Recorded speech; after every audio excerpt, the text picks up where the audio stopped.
her victory in the 800 meter at the Prefontaine Classic in California, USA. Semenya, who is the two-time Olympic champion, remains unbeaten in the 800 meter since September 2014. Cabinet also joined the rest of South Africa in congratulating Bafana Bafana for advancing to the quarterfinals. Maybe let's leave it there. Yes. Cabinet also congratulated Amit Claire King, who was crowned the World Masters Singles Champion at the prestigious World 8-Ball Pool Championship in Blackpool in the United Kingdom. Cabinet also congratulated tennis star Khutsatso Montane, the first black South African woman debutante at Wimbledon. She defeated Katharina Kruger of Germany in the quarterfinals of the ladies wheelchair singles. Montane is ranked number 8 in the world. Cabinet also congratulated Kevin Anderson for reaching the men's singles third round and Raven Klassen for reaching the men's doubles semifinals. Cabinet congratulated the group of 20 African teenagers who made aviation history by building their own 4-seater aircraft. The team built the aircraft in 2 weeks under the guidance of the airplane factory, UDream mentors, and 5 team leaders from Denel Aviation. The 4-seater Sling 4 plane landed in Namibia, Malawi, Ethiopia, Zanzibar, Tanzania, and Uganda during the 12,000-kilometer trip to Egypt after it jetted off from Cape Town last month. Appointments, which is the last matter in this cabinet post-briefing letter. The cabinet approved the interim board of directors at the Public Investment Corporation with effect from the 12th of July 2019 to the 31st July 2020. As you will know, the names were released yesterday by National Treasury. That ends our post-cabinet briefing. Thank you very much. Thank you very much, Minister. At this point, we will take just one round vote from Pretoria and from the side. Can I start with Pretoria?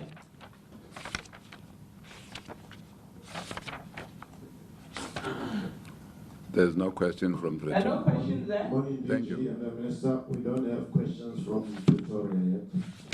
We won't come back because we did request to finish a bit early. So I am gone, and then I'm coming to Cape Town. Paul. Good morning, Minister. Paul Dekjord from Bloomberg. Just quickly, on the internet connectivity with the Google cable, the cabinets get a briefing about the real bottleneck, that's domestic connectivity. Any plans to increase domestic telecommunications access in that? Secondly, on the gang violence here in the Western Cape, did the Minister of Police, who visited the areas earlier this week, did he give Cabinet a briefing and give any idea of what his plans are and any possible extraordinary measures to combat that?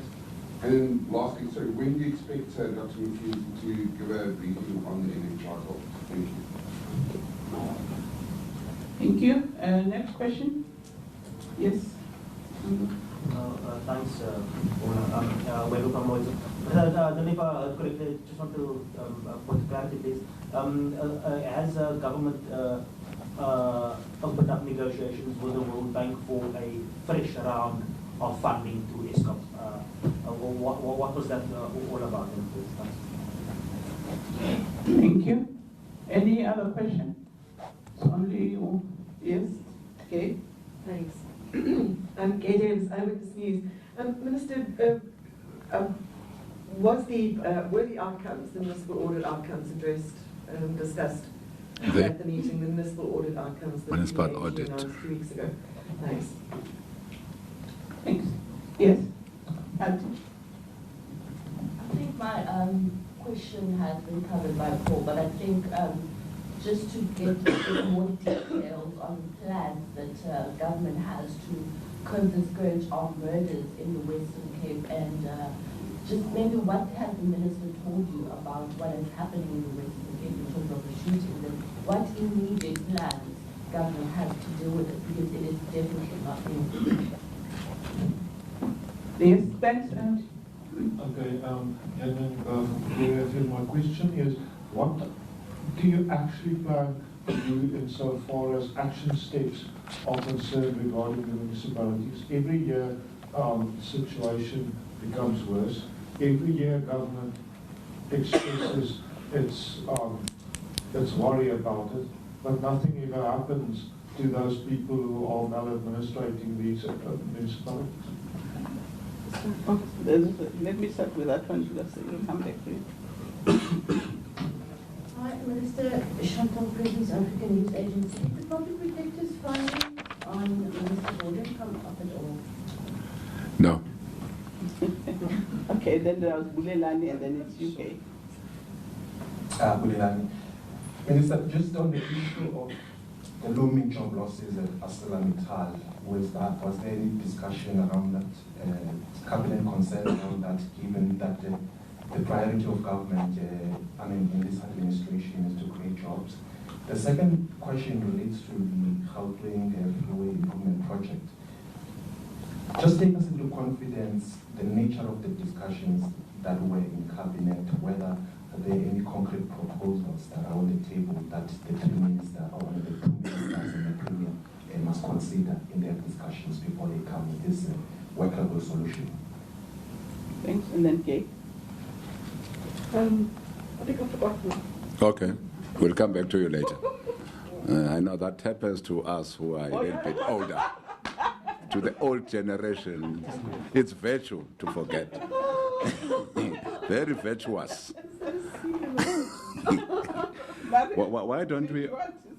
Why don't we answer? Then she might remember. We'll come back. I remember. It relates to the Western Cape, the murders that are taking place. I mean, these are fatalities that are equivalent to wartime fatalities, and the impact on communities living in these areas. I mean, the stresses and the anxieties that people are living under. Was the matter of bringing the Defence Force in even discussed at all?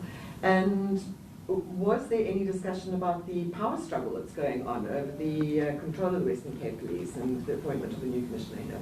Thanks. Okay. Over to you, Minister. Well, the last point you have raised, I'm not aware what are these power struggles, so it was not discussed. Extraordinary measures to stop the murders in the Western Cape, yes. That was discussed. The minister took a cabinet into his confidence, and we can assure you that you'll see in due course the measures that are being put in place to ensure that lives do not continue to be lost, particularly in the Western Cape, in Philippines. So yes, there are extraordinary measures that are being put. That's where I will end. That also speaks to the shooting in the Western Cape. Any immediate plans? Yes, there are plans. I think if we need the unpacking of the plans, a person who will be most relevant to unpack the plans will be the Minister of Police. What we can do will be to ask the Minister of Police to speak to you. That we will do.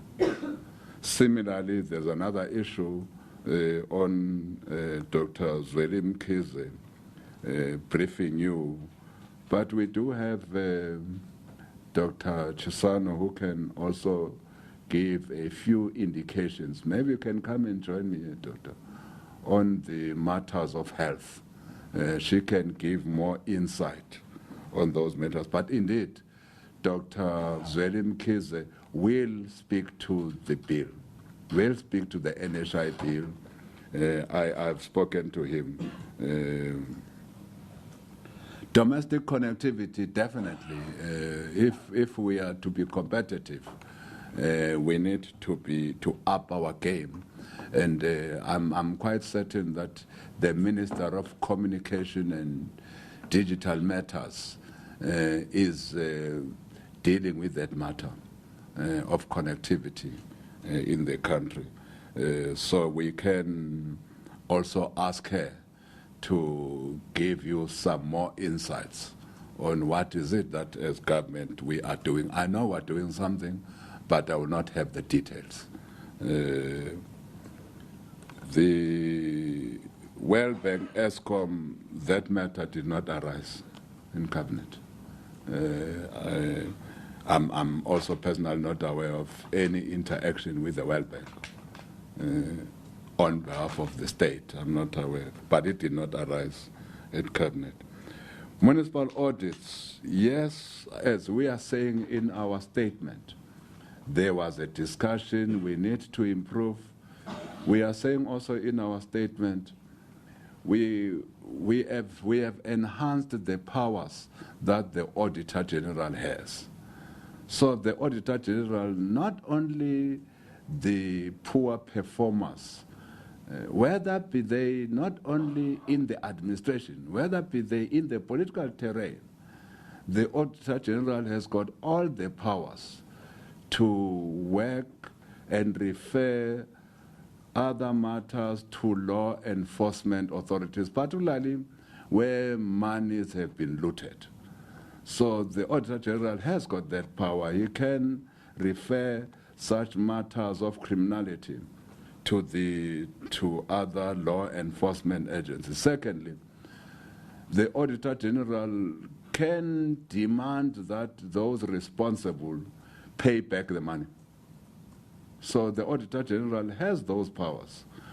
Parliament of the Republic of South Africa has given the Auditor General those powers. So that is at one level, so the Auditor General can act. But also, Cabinet has said their heads must roll on those who continue to spend fruitlessly, spend wastefully, and spend irregularly.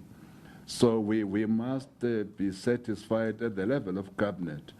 Of course, the minister that is responsible for this area of work, as we say in our statement, is Minister Nkosazana Dlamini Zuma.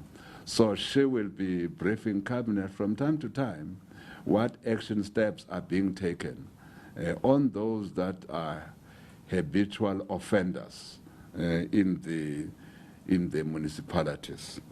So yes, it came for serious discussion.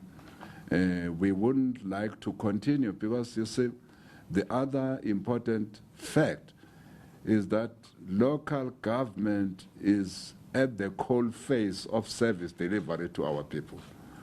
When that level of government is unable to deliver as it should, people who suffer the most are the poorest of the poor.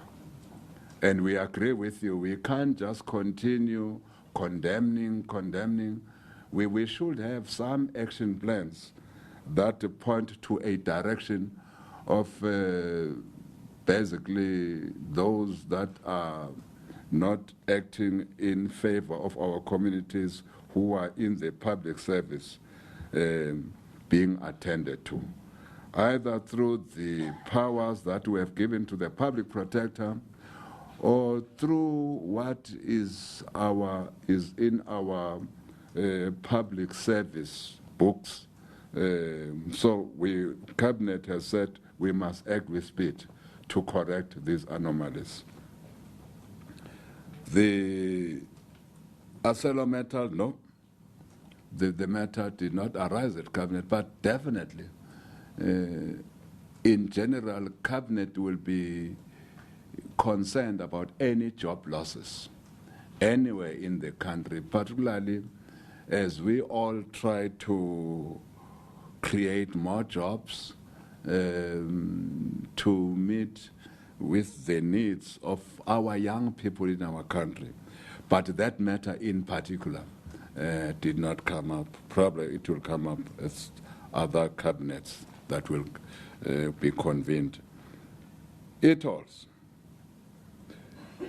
You will know that the president, and we state this fact in our statement, the president has instructed the Minister of Transport and the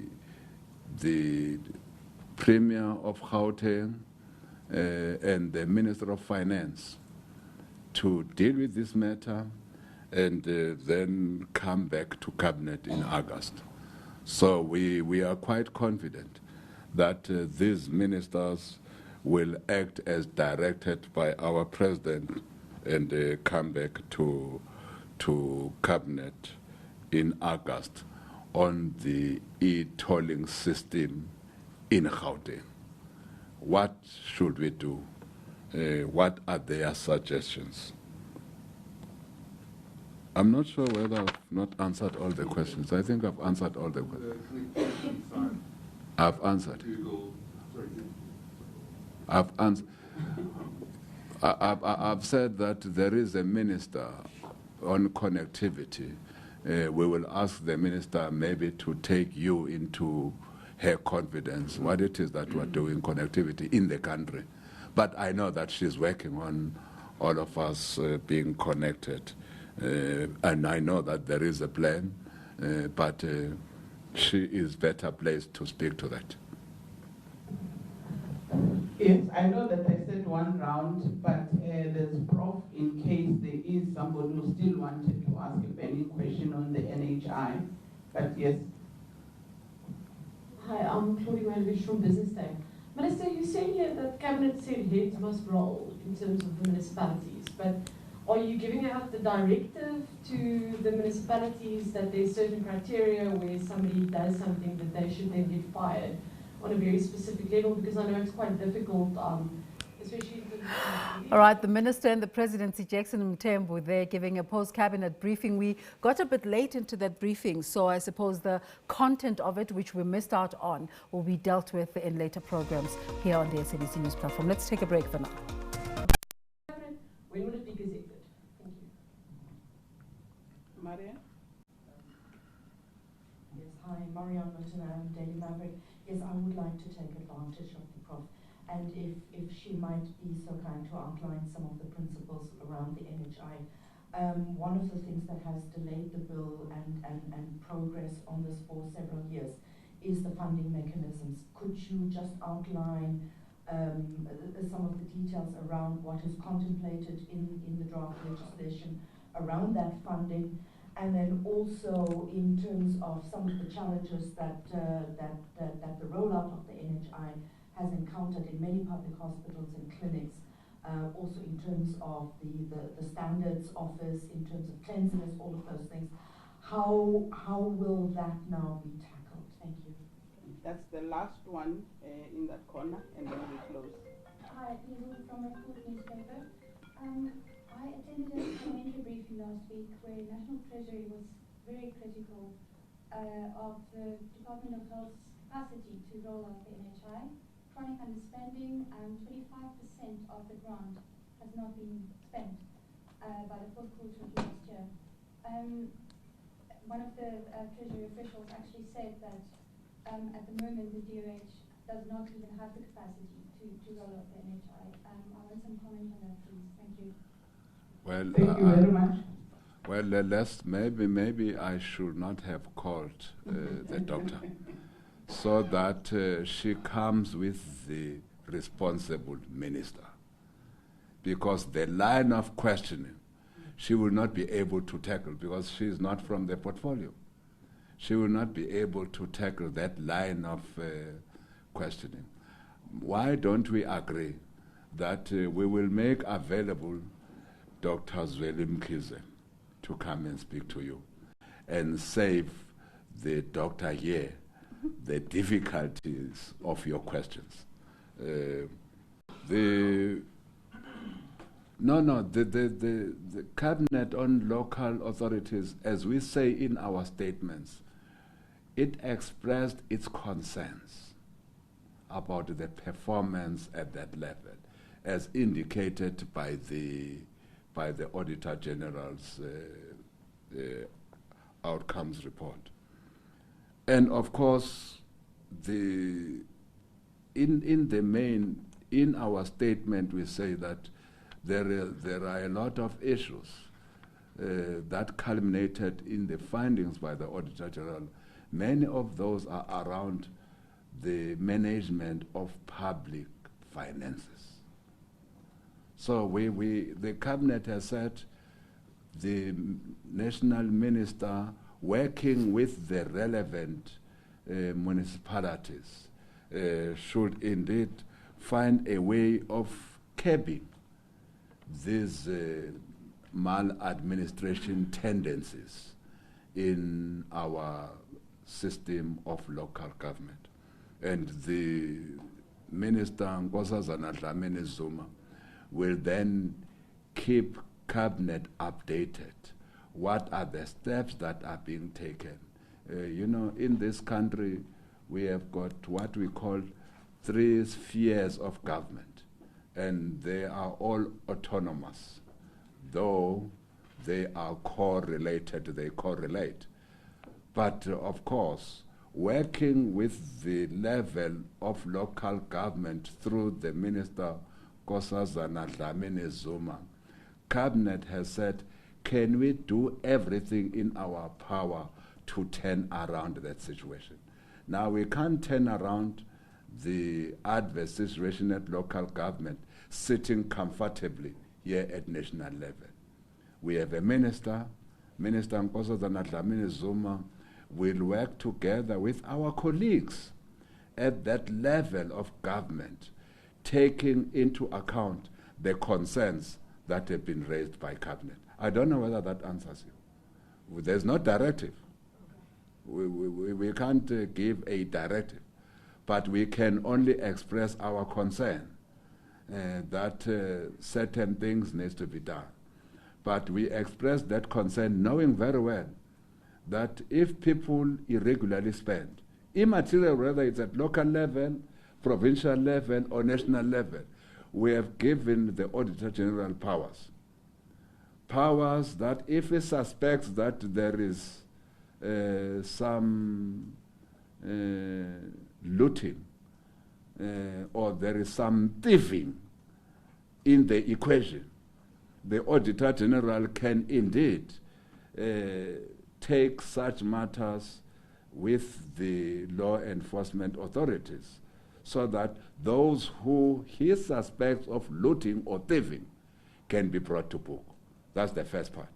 But secondly, we have also said the Auditor General has got powers to tell individuals to pay back the money if, in the opinion of the Auditor General, such individuals should not have undertaken certain responsibilities that amounted to the state losing out financially. So the Auditor General is now in our law, can say to Jackson Mthembu, pay back the money, because what you did is not covered by law, by the PFMA or MFMA. You are on your own, so to cover your back, pay back the money and to cover the state. So indeed, the Auditor General can say so. But also, we have a myriad of laws in our country that can be used by even our own local authorities to hold accountable those who have used our monies irregularly, those who have used our monies in a wasteful or fruitless manner. So that's what we have said, that we have expressed a concern as Cabinet that our laws must kick in, must have teeth, and they must start biting. not only at that level, but at all levels. We can't be using, that's why in one statement was saying, even ordinary South Africans will be concerned that they are hard-worked monies are being used irregularly or fruitlessly, at times fraudulently, and we are saying we must not just stop at complaining about it. Something must be done about it. Our laws give us the necessary mechanism to act on these matters. Thank you very much. We left with 5 minutes to Minister Pando. There's one point that Prof wants to say, and then we can leave the room for Minister Pando. Okay. I wanted to say that the Minister of Health has indicated that he is going to do to present tomorrow in the budget speech, and he'll be able to cover some of the issues. And next week he's going to convene a meeting with the key stakeholders and possibly a briefing with the media in terms of all of the details. And of course, the President will be covering that in the coming weeks, since you know he's got a war room in which he's dealing with the question of national health insurance. Thank you. Thank you very much, Prof. We've come to the end of the briefing. We can adjourn. Thank you very much. Minister Pando is coming in just now. Thank you very much. Thank you. I see we are keeping you working these days. Killing us.